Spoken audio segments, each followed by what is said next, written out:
अरे भागो रे, भूतों ने हमारे गांव पर हमला कर दिया है।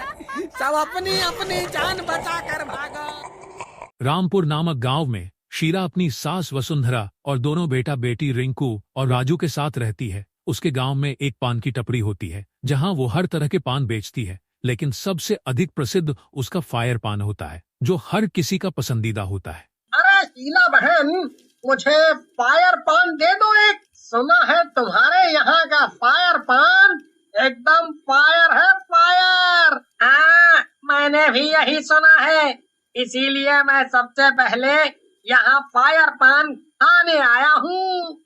हाँ भाई साहब, आप दोनों ने बिल्कुल सही सुना है। मेरी टपरी पर मिलने वाला फायर पान एक बार जो खा ले वो उसका दीवाना बन जाता है। शीला उन दोनों ग्राहकों को फायर पान देती है जिसे खाकर वो दोनों भी उसके दीवाने हो जाते हैं। अरे वाह वाह वाह वाह वाह, क्या कमाल कमाल और बेमिसाल फायर पान है। अरे वाह, आज के पहले मैंने ऐसा फायर पान कहीं नहीं खाया। शहर में भी इतना मस्त फायर पान नहीं मिलता। ऐसा कौन सा जादुई मंत्र बोलकर बनाती हो आप ये फायर पान, जरा हमें भी तो बताओ। ऐसा कुछ नहीं है, मैं कोई जादुई मंत्र नहीं बोलती। यार, अब हम इस गांव में नए नए रहने आए हैं। अब से हम रोज आपकी टपरी पर ये नंबर 1 फायर पान खाने आया करेंगे शीला बहन। वाह, क्या पान है। जी क्यों नहीं, बिल्कुल आइए। धन्यवाद मेरे फायर पान की इतनी तारीफ करने के लिए और फिर से आने के बारे में कहने के लिए। शीला का पति शराबी था और वो उसे और बाकी परिवार वालों को बहुत परेशान करता था, लेकिन एक दिन जब उसने हद से ज्यादा शराब पी रखी थी तभी वह चलते चलते गिर जाता है और एक विशाल नुकीले पत्थर से टकराकर उसकी मौत हो जाती है। शीला आज तक अपनी सास और बच्चों को अकेले ही संभालती है। बहू आ गई तू, आज का दिन कैसा रहा? बहुत अच्छा माँ जी। आज एक शहरी पर्यटक आया था और उसे मेरा फायर पान इतना पसंद आया कि उसने उसकी वीडियो बनाई और अपने फोन से वो क्या कहते हैं, हाँ, सोशल मीडिया, हाँ, उस पर डाल दिया। क्या बात है, चलो अच्छा है, ऐसे ही तरक्की करती रहे। देखना एक दिन फायर पान हर जगह मशहूर हो जाएगा। शुक्रिया माँ जी। चल अब तू जल्दी से हाथ मुंह धो ले, मैं खाना लगाती हूँ। तेरे दोनों बच्चे तो खा पी कर पड़ोस के घर में खेलने गए हैं। कल विद्यालय में छुट्टी है इसलिए आज रात देर से सोएंगे कह रहे हैं। अच्छा, लेकिन माँ जी आपने खाना क्यों बनाया? मैंने आपसे कितनी बार कहा है कि खामखा दिक्कत मत लिया कीजिए। मैं शाम में घर आकर सारे काम कर सकती हूँ माँ जी, तो आप क्यों परेशान होती हो? आपकी तबीयत पहले ही आए दिन खराब सी रहती है। अरे बहू, उसमें क्या होता है, अब तू भी तो थक हार कर आती है। मैं इतनी भी नहीं थकती हूँ कि मैं घर आकर कोई काम न कर सकूं। माँ जी आपको मेरी सौ, आप आज के बाद कोई काम नहीं करोगी। परवर कुछ नहीं, मैंने कह दिया सो कह दिया, सारे काम मैं करूंगी। वसुंधरा की आंखें नम हो जाती है। शीला तू मेरी बहू नहीं बेटी ही है, क्योंकि एक बेटी ही अपनी माँ को इतना सुख दे सकती है। मेरे बेटे ने जीते जी तुझे कितना परेशान किया, तब से तू हमें संभाल रही है। कितनी सासी है तू। कोई बात नहीं माँ जी, जो हुआ सो हुआ। अब उसे याद करके क्यों आंखें गीली करना। अब इन आंखों में सिर्फ खुशी के आंसू आने चाहिए, दुख के नहीं। चलिए अब रोना बंद कीजिए। सब कुछ कुशल मंगल चल रहा होता है, लेकिन अचानक से एक सुबह जब शीला घर से टपरी की ओर जा रही होती है तभी वहां शहर से आई एक बड़ी सी गाड़ी गलती से उसे ठोककर चली जाती है और वो वहीं अपना दम तोड़कर मर जाती है। खून से लथपथ शीला को देखकर गांव वाले तुरंत वहां जमा हो जाते हैं। एक गांव वासी फौरन शीला के घर जाकर वसुंधरा और राजू को शीला के देहांत की खबर देता है, जिसे सुनकर उन तीनों के पैरों तले जमीन ही खिसक जाती है। शीला की मौत के बाद अब वसुंधरा बुरी तरह टूट जाती है। पड़ोसन विमला आकर उसे सांत्वना दे रही होती है। कहाँ चली गई रे शीला? एक तू ही तो थी जो हमारा सहारा थी।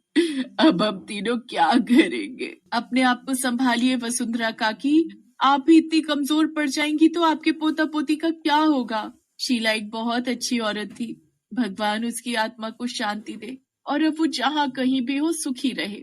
लेकिन शीला की आत्मा शांत नहीं थी। मरने के बाद वह एक चुड़ैल बन जाती है। मेरी मौत नहीं होनी चाहिए थी। अब मेरी मौत के बाद मेरी माँ जी और मेरे बच्चों का क्या होगा?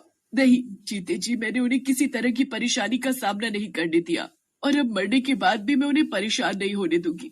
मैं आ रही हूँ माँ जी, और बच्चों मैं आ रही।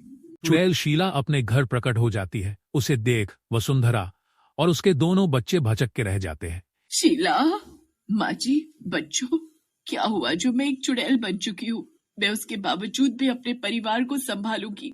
आप लोगों को किसी भी चीज की कमी महसूस नहीं होने दूंगी। लेकिन बिटिया, ये सब कैसे संभव होगा? तू तो एक चुड़ैल बन चुकी है। संभव होगा। जीते जी जैसे मैंने फायर पान बेचकर आप सबकी देखरेख की, वैसे ही अब फिर एक बार मैं फायर पान बेचूंगी, वो भी भेस बदल कर। क्या? लेकिन ये काम थोड़ा जोखिम भरा हो सकता है। इस गांव के लोगों को तेरे हाथ के बने फायर पान का स्वाद अच्छे से याद है। अगर तू भेस बदल कर भी फायर पान बेचेगी, फिर भी सभी को तुझ पर शक होगा।